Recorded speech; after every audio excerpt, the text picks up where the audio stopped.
ఒకరిని బ్లేమ్ చేస్తే మనకేం వచ్చిందండి end of the day. Because past is past, over.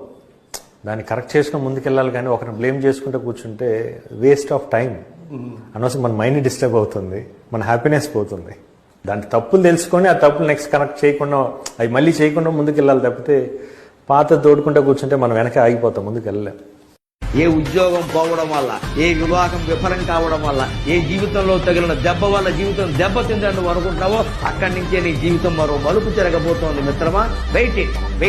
ఈ రకంగా ఆలోచించండి. మీరు వివాహంలో కానీ, విద్యలో కానీ, ఉద్యోగంలో కానీ ఎక్కడ ఏ రకంగా దెబ్బతిన్నా ఇంకో మార్గం ఉందన్నమాట. అందుకే ఇది పోయింది నాకు. అది వచ్చే యోగం ఉంది, అందుకే ఇది పోయింది.